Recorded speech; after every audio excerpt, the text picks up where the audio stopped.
Chris Froome is a professional cyclist who currently rides for UCI World Team Ineos. He's won several stage races, including 4 editions of the Tour de France, the Giro d'Italia, and 2 editions of the Vuelta a España.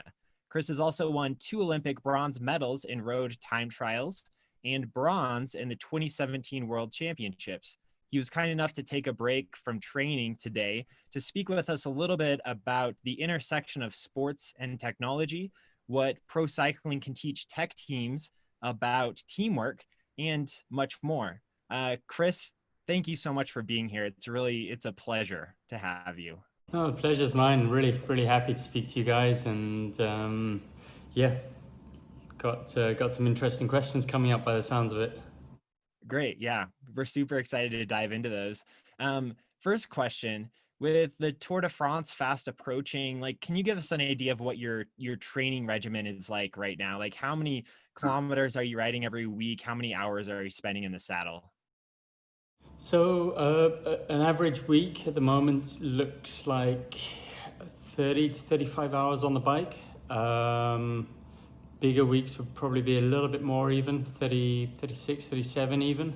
And about 5 hours in the gym in a typical week as well, just doing a lot of sort of core stability work and not many big weights. You don't really want to gain any bulk or anything.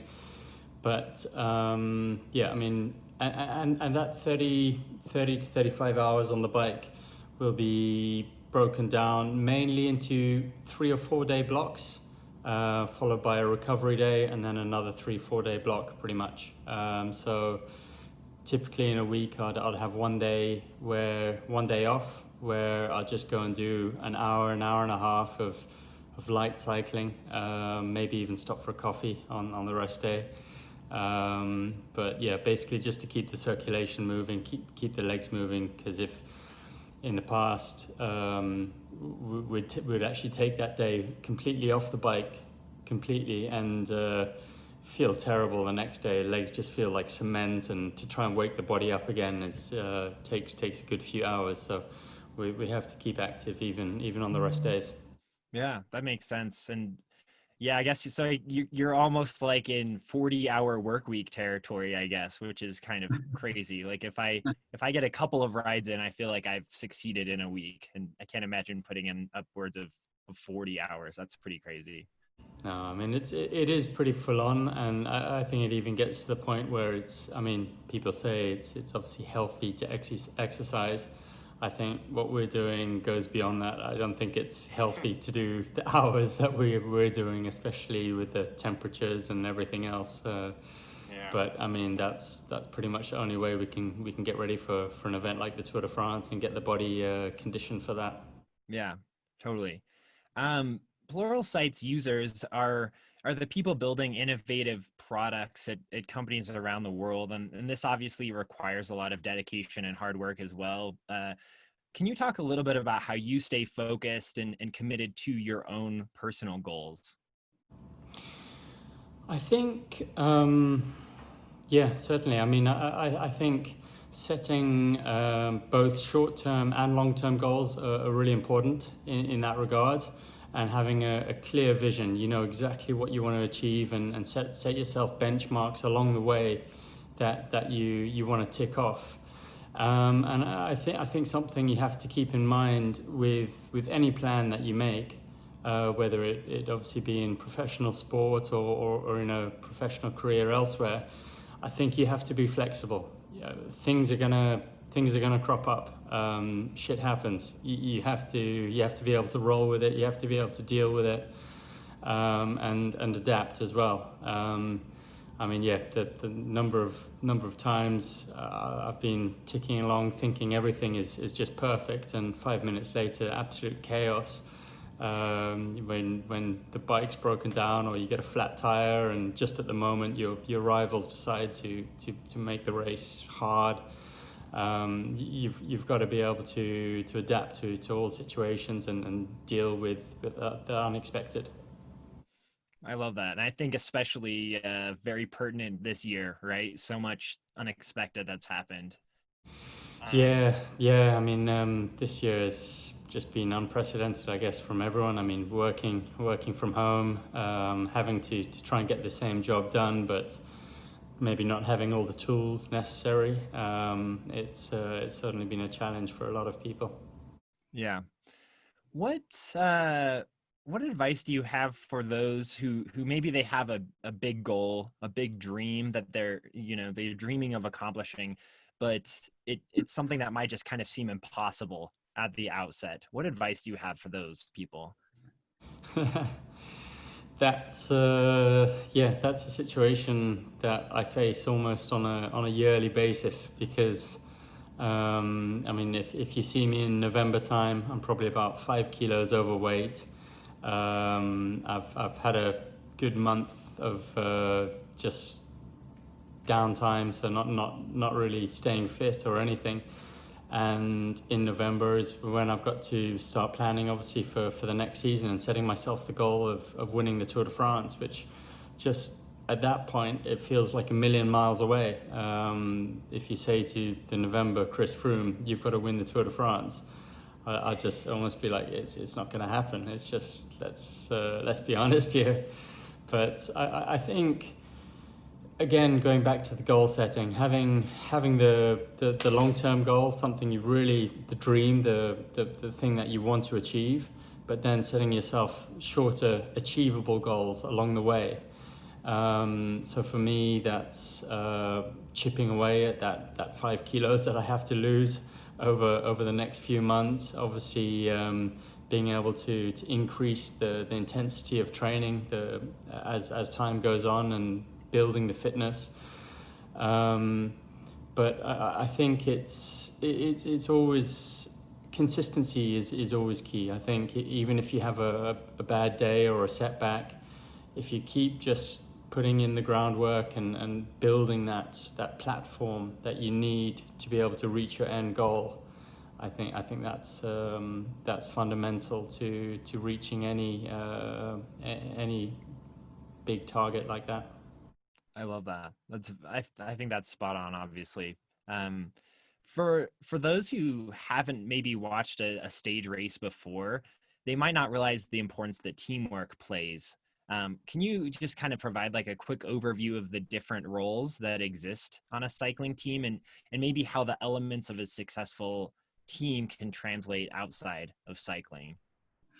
100%. I mean, cycling's one of these bizarre sports that, I mean, you see one guy at the end of the Tour de France standing on that top step of the podium, and it just completely neglects the whole team who have actually worked their asses off for the last 3 weeks to put that guy in that position, which is one thing that's really unfortunate about cycling.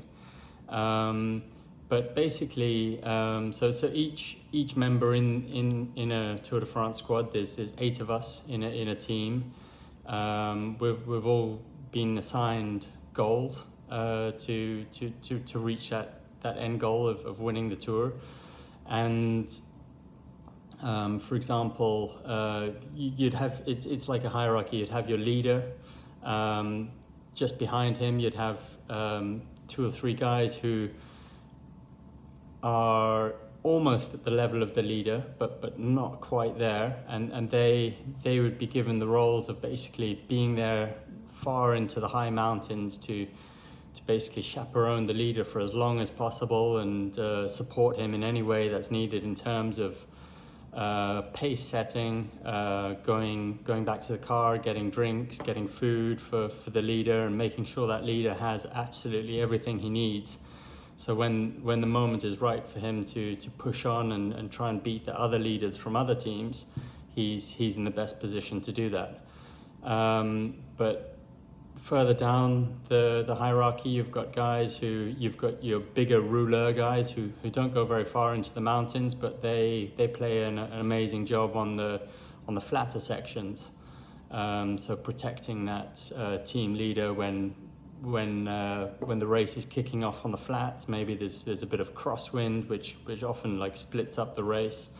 And one thing you have to bear in mind in cycling is the rider who's in front taking the wind can sometimes be spending up to about 50-60% more energy than the leader who's in his slipstream, protected behind him, out of the wind, basically. So it's this concept of always shielding the leader and taking the wind for the leader as much as you can in the race, so that when the leader needs to race in the final part of the race, he's as fresh as possible. So that's basically the concept we're working on. I can imagine that it requires a lot of humility, right, to be on this team but not be the one that is expected to be on the podium at the end, right? Yeah, 100%. I mean, these guys, I mean, for me, I see it, obviously it's easy for myself to be hugely motivated for an event like the Tour de France, because I potentially get to stand on that podium if everything goes according to plan.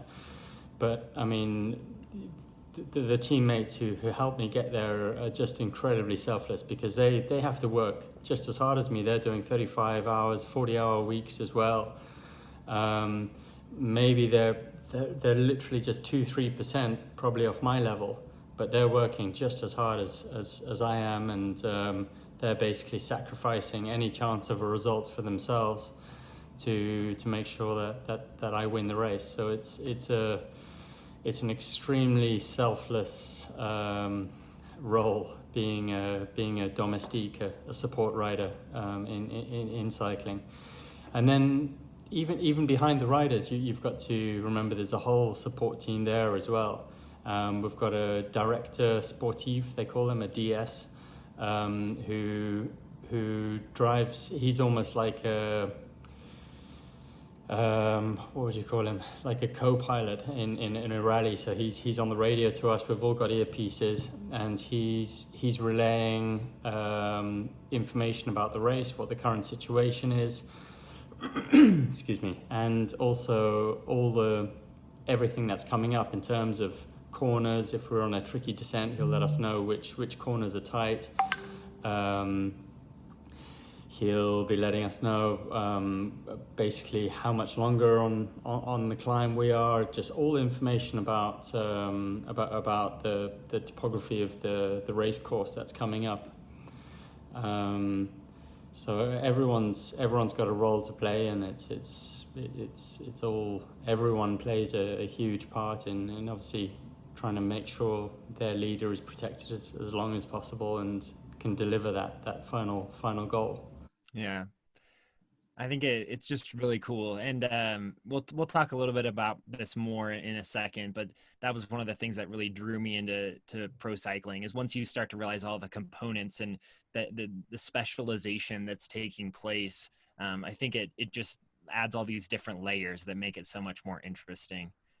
It does. I mean, it's hard for people to fully grasp the sort of the team element of cycling, but once they get into it a little bit and actually understand the dynamics of how teams work, then it gets really interesting. And also the trust and camaraderie that there is between teammates, because I mean, you literally have to empty yourselves day in, day out for weeks on end. So it's, I mean, Tour de France, it's 21 days of racing.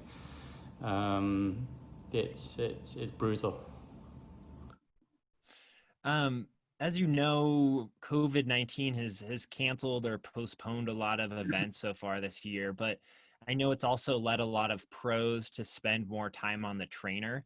Can you explain, kind of from your perspective, what the influence of Peloton and Zwift and some of these platforms, what's that influence been on cycling? Yeah, I mean, it's been pretty amazing to see actually just how the cycling world has responded to this whole COVID lockdown situation. Obviously, a lot of people haven't been able to get out onto the roads and to get their sort of daily fix of being out on the bike.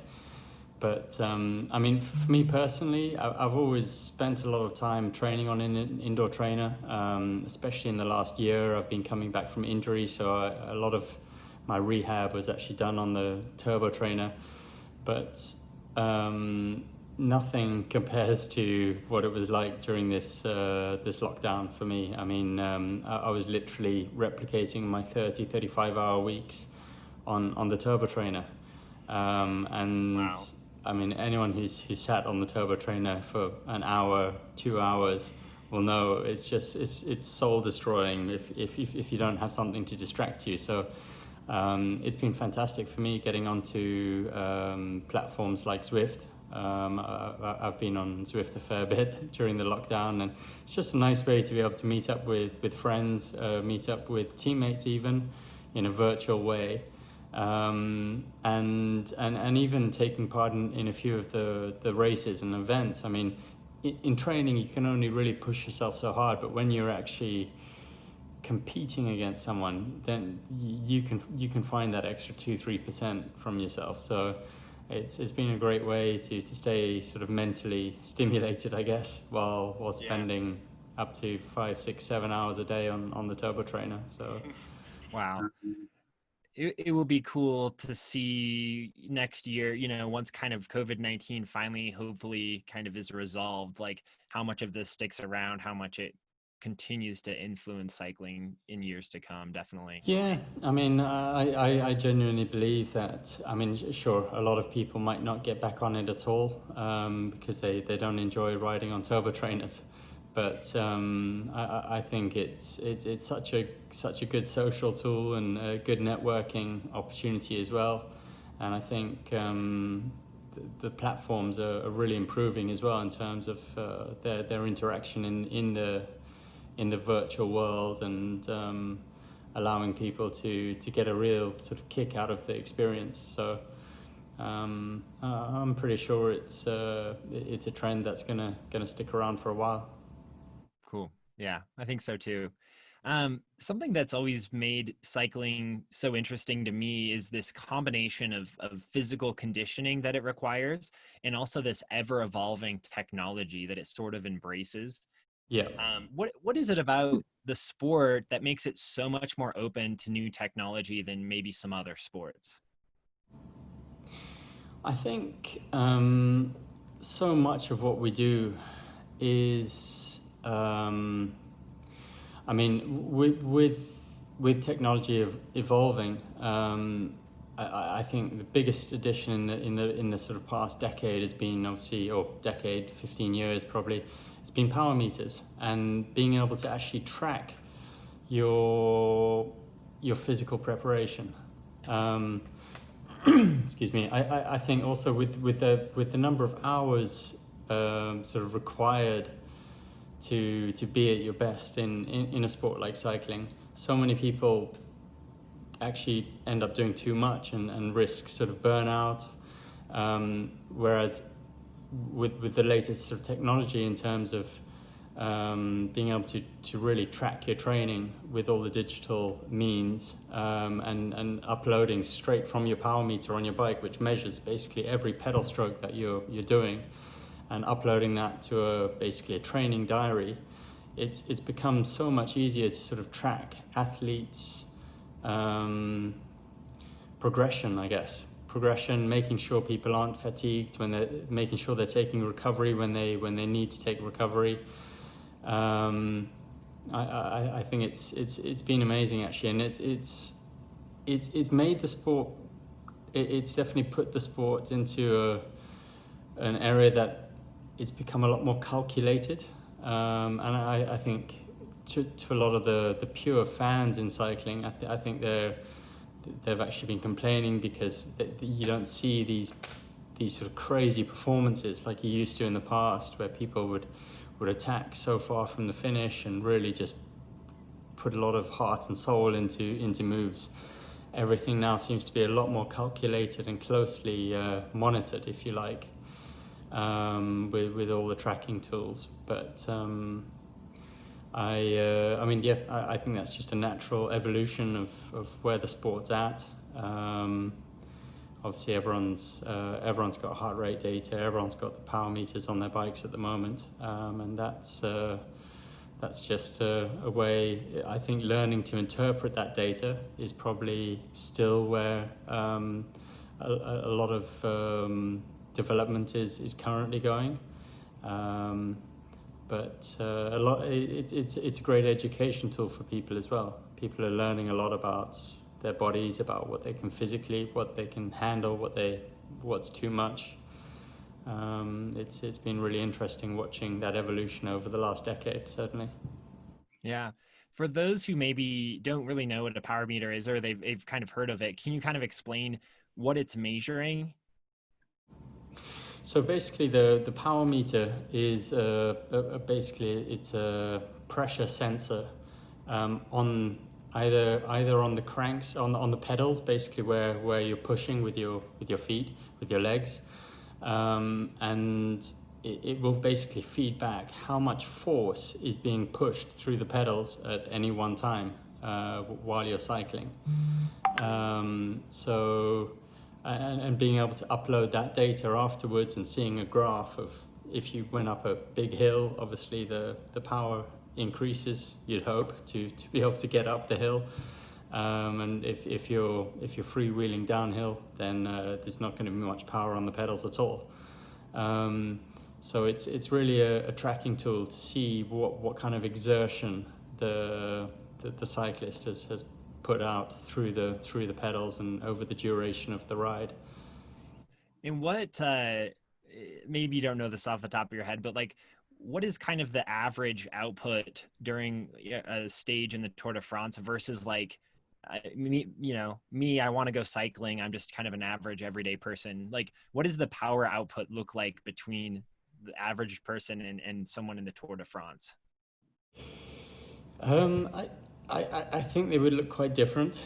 I'm just judging on mainly just actually using Zwift as a reference point, because that's one place we really do get to ride with everyday man in the street, if you like.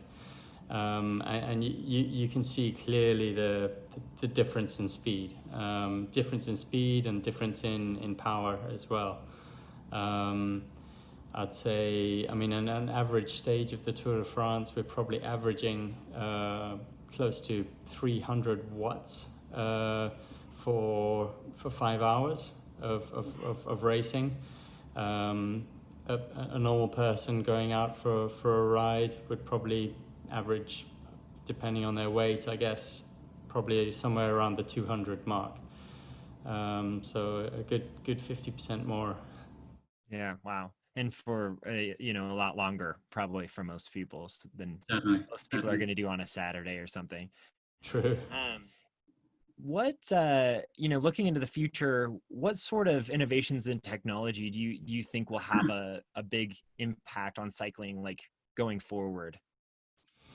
I think one area where cycling is still a little bit in the dark ages and can really change and evolve in the future is the real-time race data available to the fans and spectators watching. I think it could become a lot more like Formula One, allowing viewers to potentially even tune into their favorite team and listen to the communications over the radio. Because obviously we're all talking about tactics. So the leader on the road would be giving instructions to the team based on on each individual's skills, and that would just be, I mean, fascinating for viewers to be able to get that kind of insight. But I think at the same time, having real-time heart rate data, basically to see what kind of exertion people are at, and power data. And that would also allow the coach potentially back at the finish or the start line or wherever the coach is, to be able to look at this real-time data and feed back to the director in the car, who's on the radio to us, and basically let the director know, okay, this rider's still relatively fresh. You can ask him to do a job. That guy is cooked. You need to let him have a break or whatever it is. But I think that real-time data and that aspect that can play a big part in the sport going forward. Is that is all of this like on the horizon? Like, is this all possible soon, or is it going to take a little bit of time to get to this point, do you think? Unfortunately, I think there's still a lot of politics involved in cycling, and I think there's a lot of debate over who actually owns the intellectual rights to the power data, the onboard cameras. Some guys are putting cameras on their bikes now already. And there seems to be a bit of a power struggle in cycling about who actually owns that data. So for the time being, I don't think many people are actually making that kind of data available yet. But as soon as the sport sorts itself out and everyone gets on the same page in terms of being able to commercialize the use of that data, then I think we could see some really big improvements there, and it would change the viewing,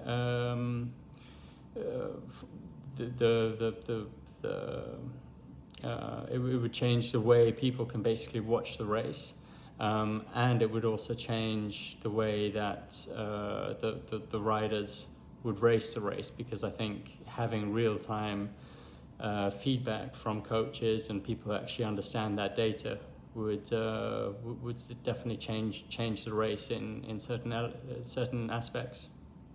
Very cool. I know I mentioned before, I've always been kind of drawn to the technology aspect of cycling, but I think it's also great, like you said, for anyone who's interested in data, looking at their own data, comparing it over time. There's so much there, and there's ways to just reliably collect that data and then analyze it. I think that's very different. If I wanted to go shoot the basketball around, right? There's not a lot of like Yeah, an average person I can look at and analyze my own performance, but I mean, cycling provides that, which is cool. yeah, definitely. I mean, that's one of the beautiful things about the sport is, I mean, no matter if you're a professional or you're someone who rides once or twice a week, I mean, you can still, if you go out once or twice a week, but you have a favorite climb where you can go and test yourself, really. You can go and do that 10-15 minute test, whatever it is, and you can come back and you can have a look at your data and see over time how you're progressing. It's quite a cool sport for the data nerds as well. I think that's a perfect lead into the next question, which is, one positive outcome of COVID-19 is that a lot of people are buying bikes, or they're dusting off the bikes that are already in their garage. What advice do you have for those people that are picking up cycling right now? I would say definitely start off with more realistic goals. Set yourself a shorter ride, and once you've basically nailed that on one weekend, then try and stretch it out. Don't set yourself too big a goal too quickly, because I think you're gonna risk running out of energy, running out of muscle fatigue, all the rest of it, and you actually probably won't enjoy yourself quite as much if you do reach that point, and chances are you won't get on your bike the next weekend. So set yourself realistic goals, and gradually increase that and build up, and when you're ready, and hopefully when the world goes back to being a little bit more normal again, then try and hook up with one of your local cycling clubs. It's a great way to meet people. It can be a really social sport as well. And I always find it's great when say on a Saturday morning, you have to meet the guys at 8 o'clock at a certain location. That will definitely get you out of bed better than if you were just going to go and ride on your own. So yeah, get out there, meet people, and most importantly, just enjoy being on the bike. I love it. All right, one final question for you. For those who maybe haven't watched much pro cycling, but they might be interested in tuning into the next Tour de France or another upcoming race, like what should they be watching for? Like what tips do you have for the at-home spectator? I think certainly pick pick your event to watch. I mean, I've got to be completely honest here, and there might be a small bias as well. Sprint stages are boring. You can tune into the last 2-3 minutes of a sprint day, and you'll pretty much catch all the action you need right there. But pick a big mountaintop finish, or even a one-day classic like Paris-Roubaix, where the guys are racing over cobblestones, and there's lots of action, lots of crashing, lots of drama. It's a nightmare for the cyclist, but it's probably one of the best races to watch in the season. But yeah, and really look out for the whole team element of the sport, because that's where you really get the insight into what's happening in the race. So look out for the jobs that the domestiques are doing, pulling in the wind. I mean, it's obviously if you pick a mountaintop finish, you'll see the roles that people have within the team before it gets to the final leader who's going to make his move at the key moment of the race. But those in my opinion would be definitely the most interesting stages to watch. That's great. And hopefully everyone watching this will maybe get the opportunity to watch you in one of these upcoming races as well. I hope so. That'd be great. Well, thank you so much once again, Chris, for like I said, taking a break from your training. I know you're really giving it all you can right now. So we really appreciate you talking to us a little bit. Thank you very much. No, it's been an absolute pleasure. Thank you.